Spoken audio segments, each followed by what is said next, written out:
Okay, well, anyways, are you guys ready for the big surprise, big entertainment? With some of your teachers, or you're some of the students, he taught a lot of you guys, and he is the Mick Jagger of private education. Yes, please give a warm welcome to Mike D. Martini.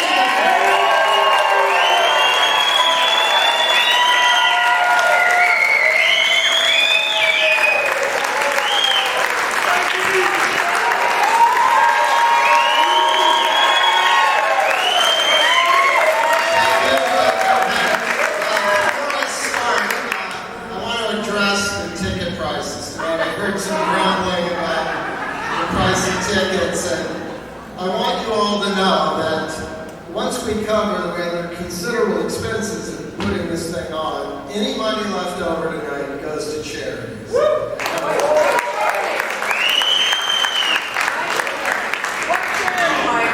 What charity?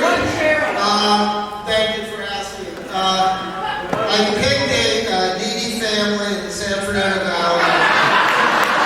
All the money that's left over after we pay for this, we're going to give to this family, and they can use it. What family? Is my teacher? What family, Mike? What family?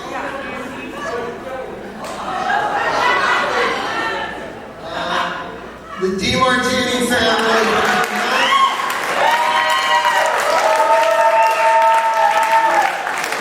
And if you feel like giving more when you leave here tonight, my wife and kids will be appearing on the Roscoe on-ramp to the 405 till 2 o'clock this morning. I got ex-students, I can't see anybody. How many ex-students are here tonight? Any Cal preppers here?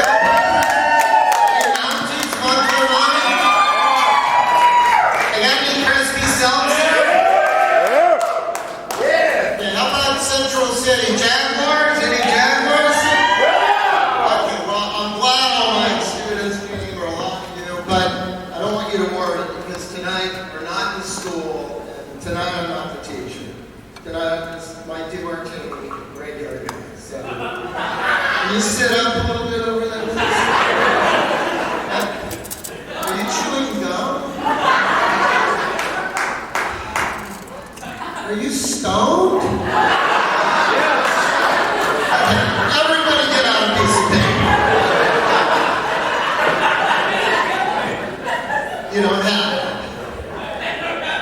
My dog did it. Forget the paper. Don't count out a quiz when we're done with this tonight.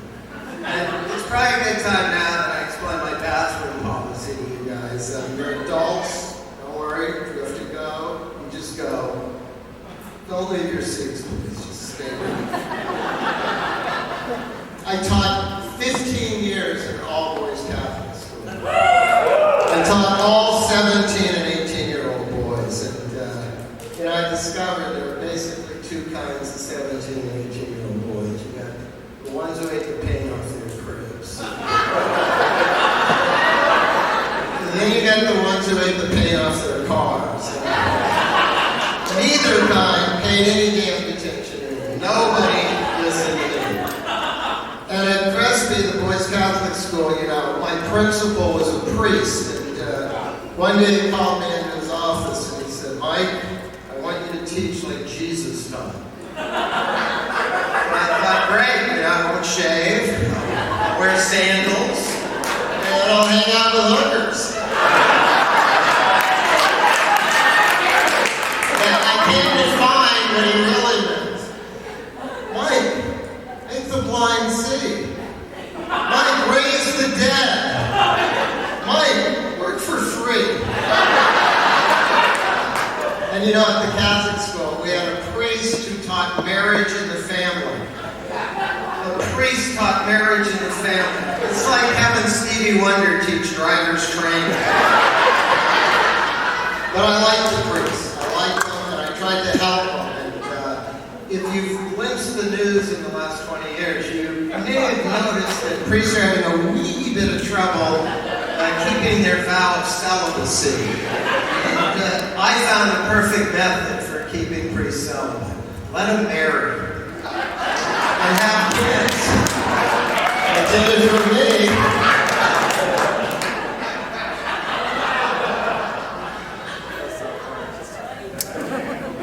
But it turns out I was teaching just like Jesus taught. I was completely ineffective. Nobody listened to me. And nobody listens to Jesus. I mean, if Jesus comes back, I give him like 5-10 minutes before we kill him. I mean, he's homeless, he's an illegal alien. I guarantee he goes to all the Occupy Wall Street rallies. And, you know, when Jesus did come back, and I've lived in LA my whole life here. If Jesus comes back and he's in LA, and he says to somebody, I will not resist an evil man. If you should strike me on the right cheek, I shall turn to you the other cheek. I guarantee you that's going to give him a cap in the ass right now. And you know, when I left the Catholic school, I went to an all-Latino charter school downtown. Yeah, and there was one little difference from the boys' school and the charter school. At the boys' school, we didn't have rampant teen pregnancy. It was one thing we didn't have. And, you know, they were all Catholics too, most of them. And they got the stuff about no abortion, but they never heard the stuff about no premarital sex. And that one skipped over. And to show you how bad this problem was, the first year I'm there, 4 of the 5 starters on the girls' basketball team get pregnant. So, you know, I'm trying to help solve problems. So I go to the girls' basketball coach and I said, Coach, these girls have no defensive skills. What do you teach them? They gotta screen off, man. They gotta slide their feet a little bit. They need a hand in the face, coach. They're letting these guys right in the lane. They're penetrating the middle and they're going right to the hole. And you know, I was a terrible student in high school. It made me a better teacher, I think. But you know, I graduated Grant High School with a GPA of 2.5. Grant? Yeah, 2.5. I had a class of 90, and I was like 89 and a half. I was a short person, had a 2.5, 0.4, so those numbers killed me. But I was a bad student, and the reason I was a bad student is the reason most kids that are bad students are bad students. I was bored to death and completely uninterested. Completely uninterested. I only remember one class in high school where I was interested in, and it was 11th grade U.S. history, and that's because the teacher told us something that wasn't in the textbook. He told us that Thomas Jefferson had 6 illegitimate children who Sally Hemings, a slave woman. Now, I was interested. Not only that, but when I knew that, now stuff that was in the text made sense to me, like why we call Jefferson a gentleman planter. I didn't know why we called Washington the father of our country. It should have been Jefferson. And later in life, I started to wonder, did Sally say that Thomas Jefferson? Not tonight, Tom. I have a headache. I don't think that was quite possible. And a little known fact for you that I share with you to teach you is that Jefferson, the 3rd president of the United States, he wrote the lyrics to the Rolling Stones song, Brown Sugar. Now that same year in 11th grade history, that one fact about Jefferson and the slave woman, it confused me when we got to segregation. Because here these white slave owners are screwing all the black slave women for 300 years, and all of a sudden they don't want them drinking out of their water fountain or sitting next to them on the bus. Threw me off a little bit, but I got older and I got interested in history and I got interested in presidents, and I saw an incredible connection between an early president like Jefferson and my favorite modern presidents, John Kennedy and Bill Clinton. All 3 of these presidents were big using a little little-known formal power of the president, the power to fill vacancies. Kennedy's women, at least, they were classy, beautiful, filet mignon. Maryland, for God's sakes. Clinton, he liked hamburgers. And he picked his women like he picked his hamburgers. To Clinton, a McDonald's cheeseburger would do. He didn't need Johnny Rockets. I was disappointed, like many of you, if you voted for Clinton, it was disappointing that the President of the United States couldn't get a better looking woman than Monica Lewinsky. But I love Clinton. He gave us 8 years of peace and prosperity. And even after that, he still did good things for America when he left office. You remember a few years ago, there were these 2 Asian American young women. They were being held captive in North Korea. Clinton went to North Korea and rescued them. I'm thinking, what's more dangerous? Be brutalized in a North Korean prison for 20 years or locked in a plane with Bill Clinton for 15 years? But I was a bad student, and I hated report card day when I was in school. Every report card through my entire 3 years in high school was the same thing. My father would make me stand there in front of him while he opened the report card and he read the grades. C-U-U, C-U-U, C-U-U, D-U-U, math, A-E-E, E-E. And every report card, my father said the same exact thing to me. He said, hey, you can't help it if you're stupid, but it doesn't take any fucking brains to keep your mouth shut. Didn't hurt my self-esteem. Because I knew my father spoke the truth. And then after that comment, every report card, after the comment, the same threat. Hey, if this doesn't improve, I'm sending you to the boys' Catholic school. Those priests will straighten your ass out.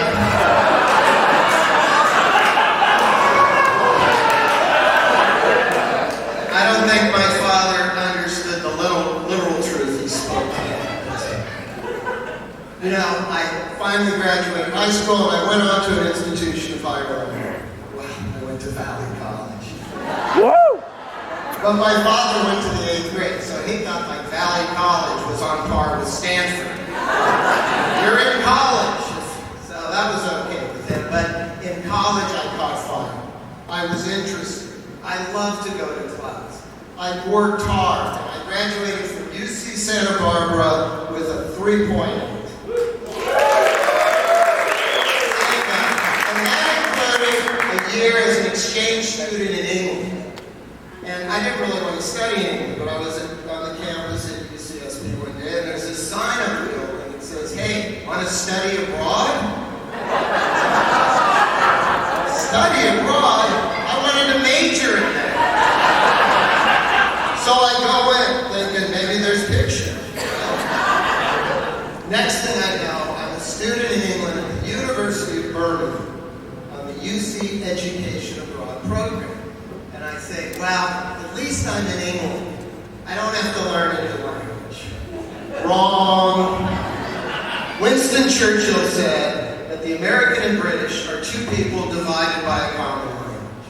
And no true words have ever been spoken, except maybe by my dad and the report card game. And my first day in England at the university, I'm in the student union, and this English student comes up to me and says, hey mate, mind if I pinch a fag? I told him, hey, do what you want, but give me a few minutes to clear out of here. In England, you know what pinch a fag is? Roll a cigarette, yeah. No? And in class the first day, an English student, desk next to me, leans over and he says, hey mate, can I borrow your rubber? And dude, I'm from California, we hardly ever use those things. And when we do, we only use them once. You know what a rubber is in England? In a rail, Canadians. Nice, I like that. Yeah.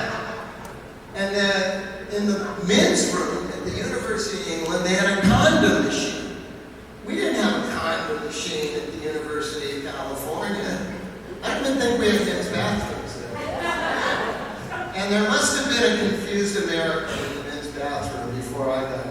somebody had written on the condom machine, "Don't buy this gum, it tastes like rubber."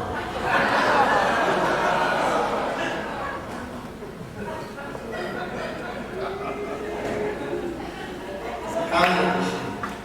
I never saw one. But so I graduate from college with 3.8, doing really well. And then I become a teacher. But I don't want to go into that anymore. What I want to tell you is more about me. One thing, Martini, I'm Italian. Any Italians here? I'll speak slowly for you. Sometimes I wish I wasn't so Italian. Occasionally, I'd like to use cutlery when I eat.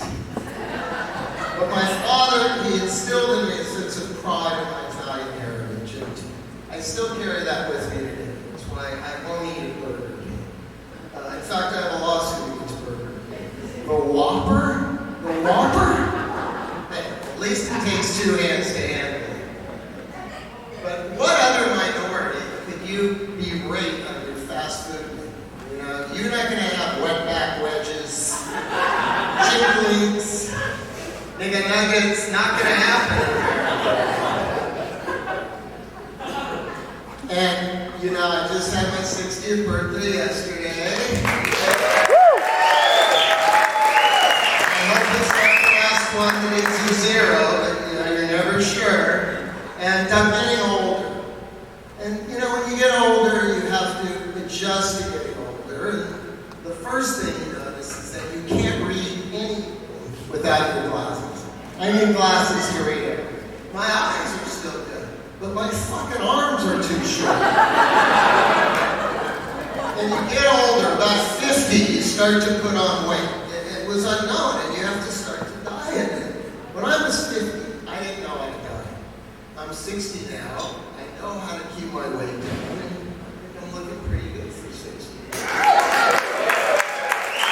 The problem with dieting, when I first started dieting, I know anybody else who's dieting, you've run into the same problem. You set your expectations too high. I didn't want to just drop a few pounds. I wanted to get so thin that Karen Carpenter would have wished she could fit into my jeans. And you get older, people start saying, "You're losing your hair, Mike, you're losing your hair." And it hurt me. And then I realized, hey, I'm not losing my hair. I got more hair than when I was 20. It just relocated to my back and shoulders and neck. And they're always embarrassed when I go to Supercuts. It takes like 2 minutes to cut my hair. And so they spend 20 minutes trimming my ears and eyebrows and nose. But really, at 60, I've only had to make 3 minor adjustments to get older. I sit when I put on my underwear. I sit when I pee. And I stretch before I take a shit. That's the 3 adjustments. And I have 2 fairly young kids for a 6-year-old. I have a 17-year-old boy and a 12-year-old daughter. And I started a little late parenting, but they're great kids. But the thing that amazes me, you have the same 2 people, have 2 kids, and these kids are completely different from one another. Right? How can that happen? My son is happy, smiling, easygoing, never gets in trouble. I have none of those traits. And neither does his mother. So I start to suspect there's somebody else's DNA involved in this kid. And I immediately pinpoint the postman. Not the guys who work in the post office who go postal. I'm talking about the guys in the little white carts outside. They're always happy, they're always smiling, they're always in a good mood, and they fucking should be. They work outside unsupervised. They wear shorts to work. There's apparently no penalty for screwing your mail up every day. And they're armed. Pepper spray is armed. I'm in the classroom with kids who bring guns to school. I'm not armed. What do I do if a kid pulls a gun on me? Okay, Johnny, I'm warning you. Drop the gun or I'm going to throw my dry erase marker at you.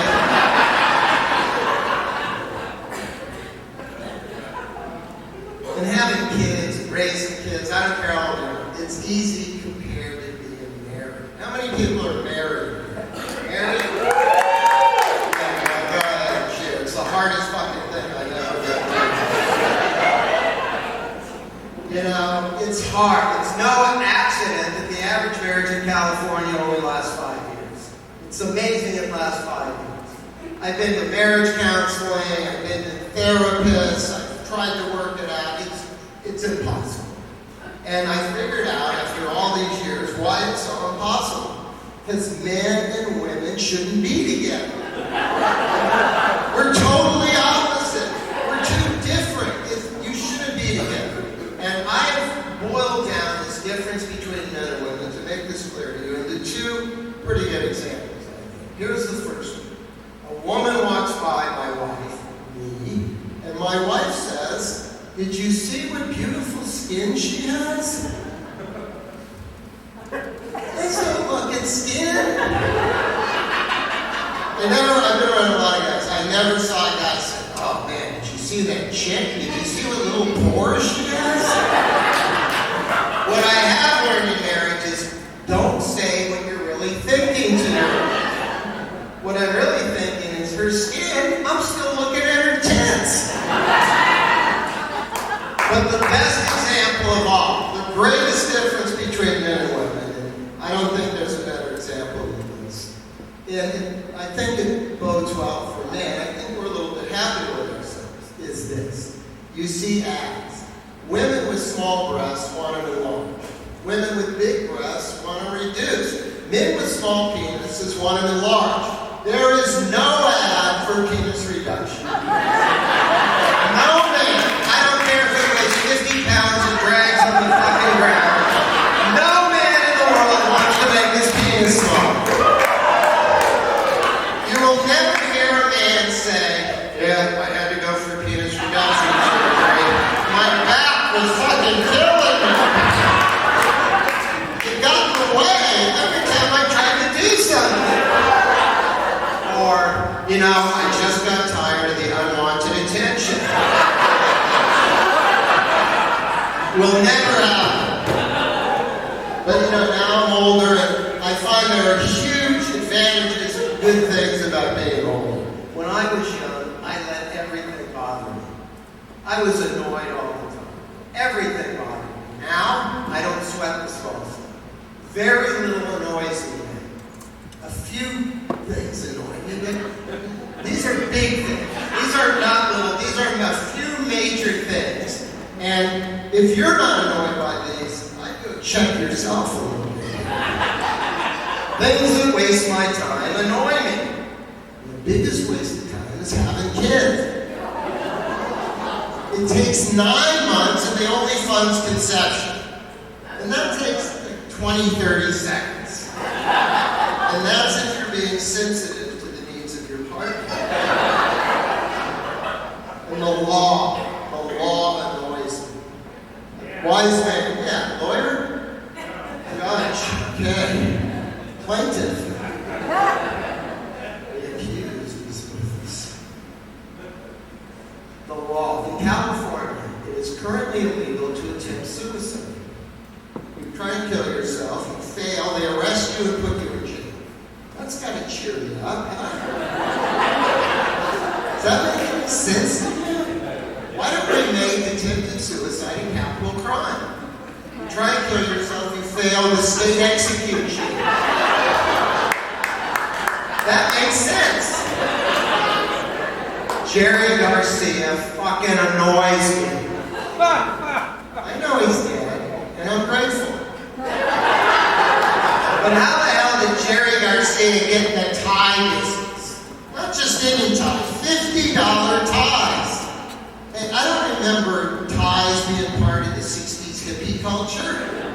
I don't remember much about the 60s. I never saw Jerry Garcia wearing a tie. Has anybody ever seen Jerry Garcia? No, because he never wore a tie. So it drove me crazy. Jerry Garcia ties, Jerry Garcia. Finally, Jerry Garcia ties, Jerry Garcia heroin.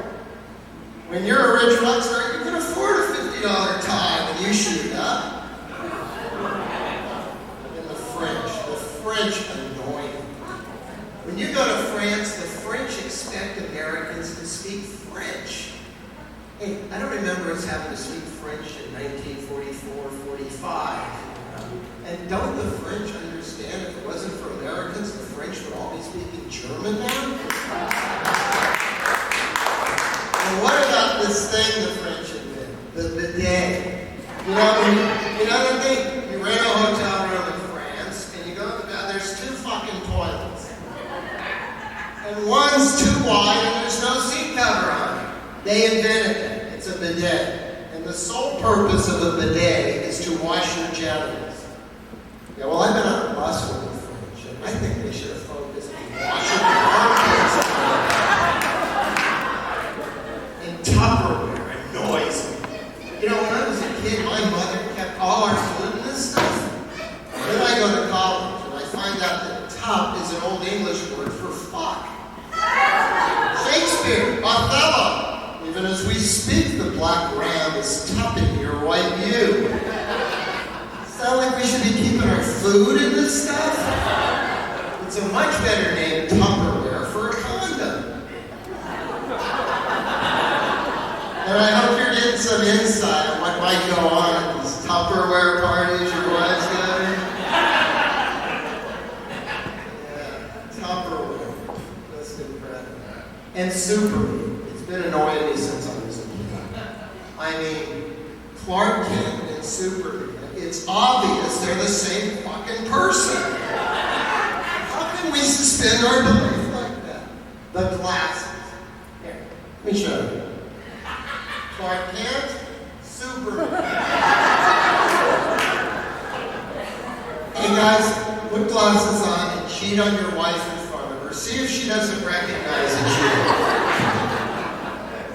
It's not just Clark Kent and Superman. I don't think you guys are paying enough attention to what's going on. What about Mr. Ed and Johnny Cash? Same person. The voice. Wilbur, Johnny Cash. And what about the 5,000-year-old pharaoh of Egypt, Ramses II, and Bruce Jenner? Same fucking person.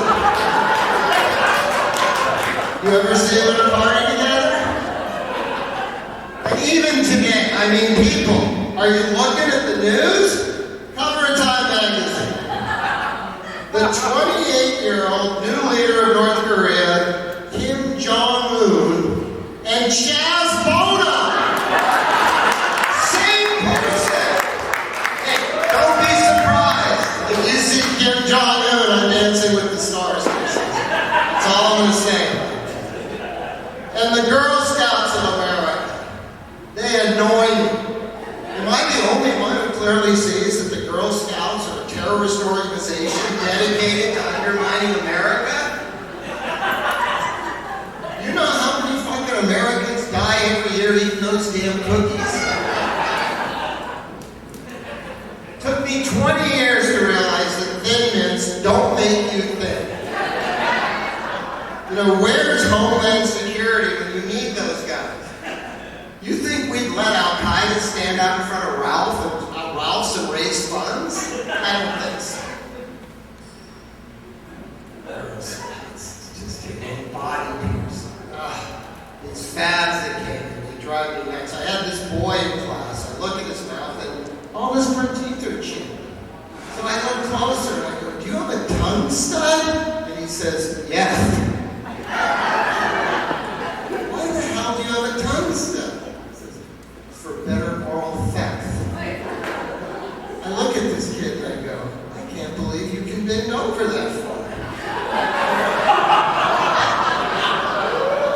Now when my students ask me, what do you think about body piercing? I tell them, I feel the same way about body piercing I do about homosexuality. I like it on women. For the women in the crowd, it's time you learn. For heterosexual men, lesbians are not homosexuals. They're entertainment. Guy comes home, his wife's in bed with another man, somebody's getting done. A guy comes home, his wife's in bed with another woman, he grabs a beer, pulls up a chair, and watches. Just hoping he might be invited to join in. Any lesbians in the crowd? Lawyer, can you write this down if you're out there? Well, my one contribution to political correctness is I I don't use the word lesbian or dyke. I find those to be harsh and offensive words. I prefer to call them vegetarians. Well, I'm pretty certain they don't eat meat.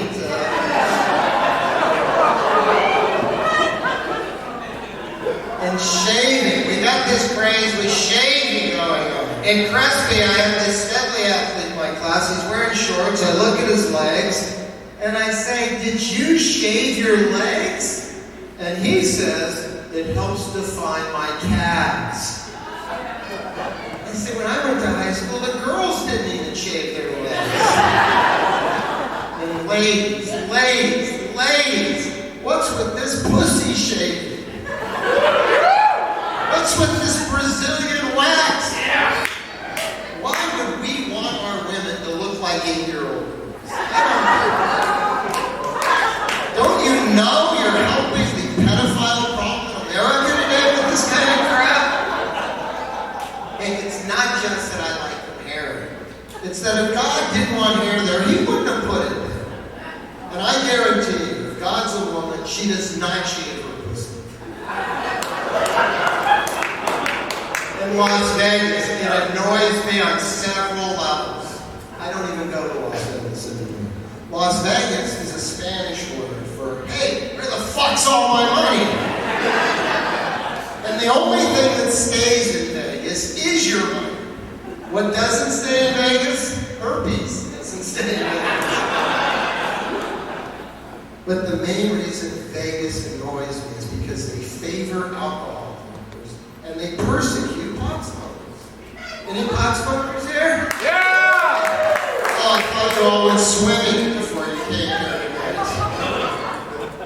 You know, the law in Vegas for possession of marijuana is 0 tolerance. If you have any, you go to jail. But you can buy alcohol 24/7. You can drink alcohol in public. And they serve you free drinks at the casino. Hey, let me know when they start bringing around free bong hits to the pie downtown.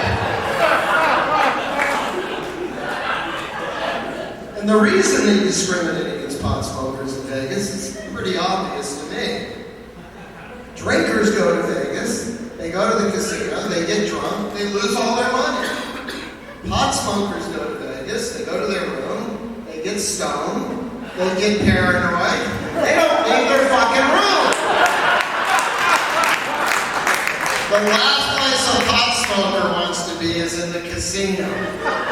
All those cops, all those people staring at you. When pot smokers do leave their room, they don't go to the casino. They go to the buffet. Where for $4.95, they can eat $298 worth of food. In Vegas, boozers are losers, and pot smokers are the only winners. And if they wanted pot smokers in the casino, would they put the light show on the outside? I don't think so. And this healthcare reform debate annoys me. I mean, they're going to try and get rid of Obamacare. Some of you probably like that. Not me. Currently, my family has no health care. We belong to Kaiser. You know, Kaiser has 2 buildings. They have urgent care and the morgue. And urgent care has a sign on the door that says, "Closed, try the morgue." And all these damn wars. 12 years of wars. I'm sorry, but I'm sick of this. It pisses me off. Iraq, Afghanistan, Libya. Now they want to go to war with Iran. I mean, does it make sense to you that we send healthy 19-year-olds that could be paying into Medicare and Social Security for the next 50 years off to die in these fucking wars? Why don't we send the old people? Hey, if they die, it reduces the cost of Medicare and Social Security. Send my 89-year-old mother. She'll have them surrender without a gun.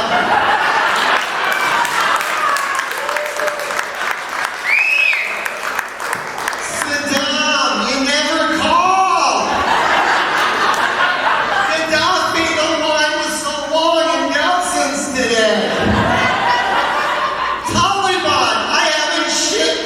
week. You have to forgive me. I get a little worked up about war. Most of you don't realize that you're looking at a 60s combat film here. No, this is serious. I was wounded and nearly died in the sexual revolution. You don't think the sexual revolution was like dumb? I mean, think about it. We both spent most of our day humping the bush. They had the VC, we had the VD. We're both continually having to extricate ourselves from hairy situations. And we both live with the overwhelming fear that in the heat of action, our equipment might malfunction. But the greatest annoyance, and I know you understand this because I've seen the polls, is the Congress of the United States. It annoys everybody. Now, I knew there was a problem in the 1990s. I mean, they impeached Bill Clinton, and they couldn't convict him. And they had DNA evidence. I watch all those CSI shows. You have DNA evidence, you get a damn conviction every time. But the little known thing that they didn't know about Clinton, because she performed orally on the president 8 times before he finally ejaculated.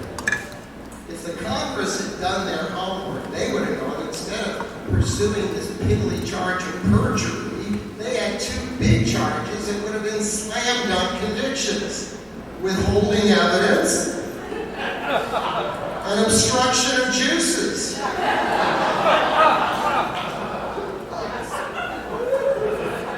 But you know, when you teach, your job is to make things simple so that people can clearly understand.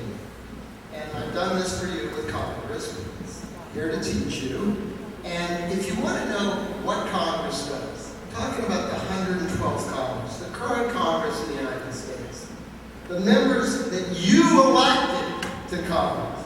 If you want to know what they do, how they do it, and the effect on the American people, all you have to do is look at the names of the congressmen.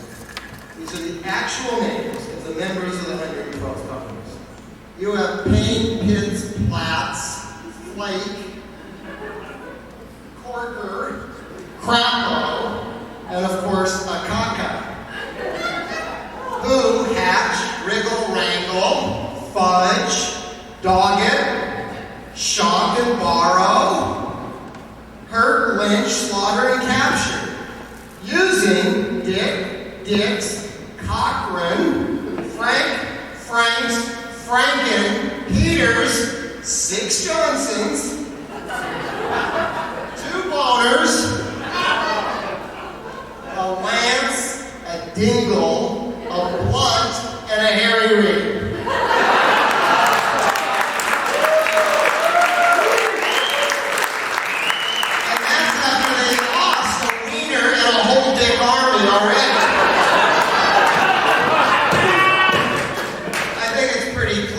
Look at the names, and Congress is fucking us. But I'm older, I don't let this stuff annoy me. Especially stuff I can't control. I can't control it. I try and work on the things I can't control. And what I can control is me. And so I've tried to fix myself. And to do that, you have to find out why you're fucked up in the first place.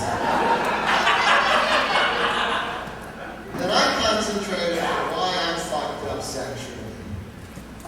And it's pretty obvious. The main reason I'm fucked up sexually is because when I was a kid, I grew up watching Westerns. We don't let kids watch Westerns anymore, and for damn good reason. They're full of sexually dysfunctional male role models. I mean, just think of the word cowboy. And what's the cowboy's favorite activity? The cattle run. This is 4 men, 4,000 cows, no women, for 8 weeks. Why do you think we call these guys cowpokes? Where do you think we get phrase, "I'm not in the mood tonight." Is the origin of the word horny becoming a little bit clearer to you now? And I don't know about you, but to me, "Get along, little doggy" sounds a hell of a lot like, "Hey, let's get it on, little doggy." In chaps, forget about it. It's no accident that village people wore these things. And you know, when I was a kid, every Saturday night my family forced me to watch this TV Western, Gunsmoke. Any of you remember Gunsmoke on TV? Let me set the scene for you. You got the tall, ruggedly handsome Marshall Bill. Then you have the pretty saloon gal, Miss Kitty. And she's hot for the marshal. But he's not interested in her. And his deputy Chester is walking around town limping. Hello? Marshall's a big man. So if you learn nothing else tonight, I want you to learn this. The next time you hear a cowboy say, "I think I'll saddle up," get the hell out of there. Thank you very much.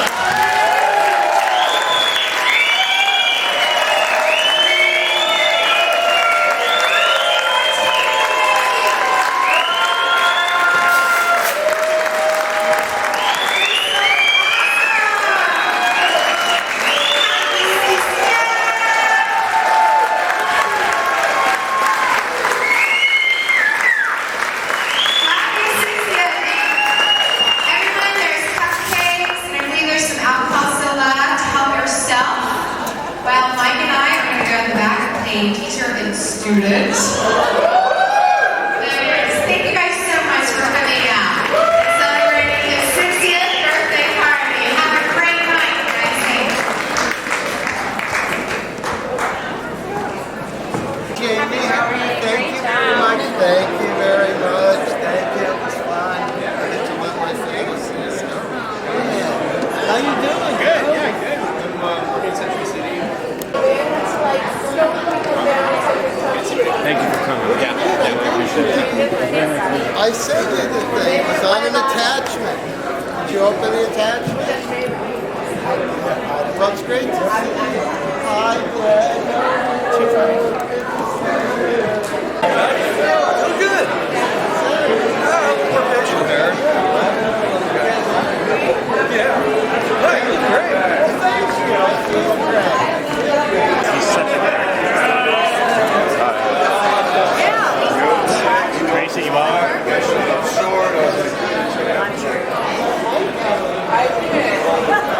get him out of the house a lot, right? I'm with him often.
talked to San Diego.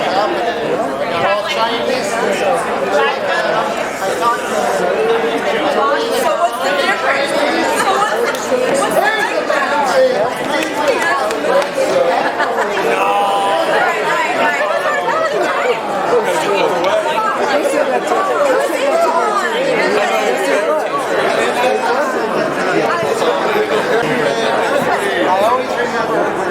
Hey, you young fella.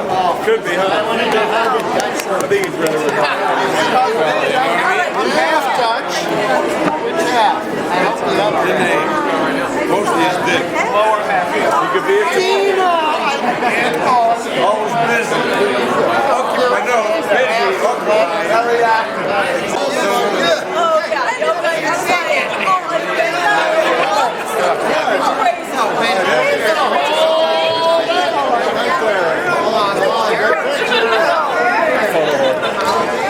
Photo horse.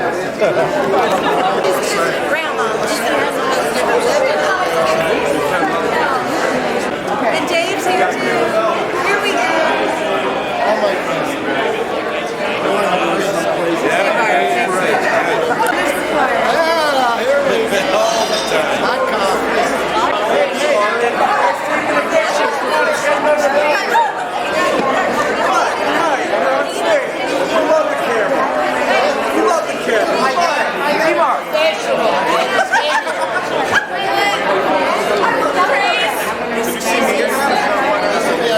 I'll never get another teacher. I'm going to school in Montclair.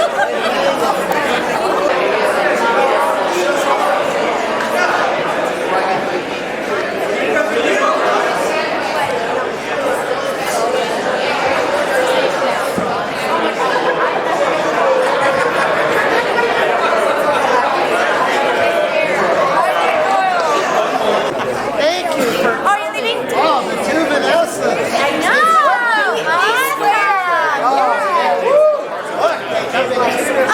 Yeah, we're like Barbie and Teresa. Really, really. Or your blonde. Your wet we're trying to screw around. What out, Shelly? She has 3 comments. You're not on Facebook?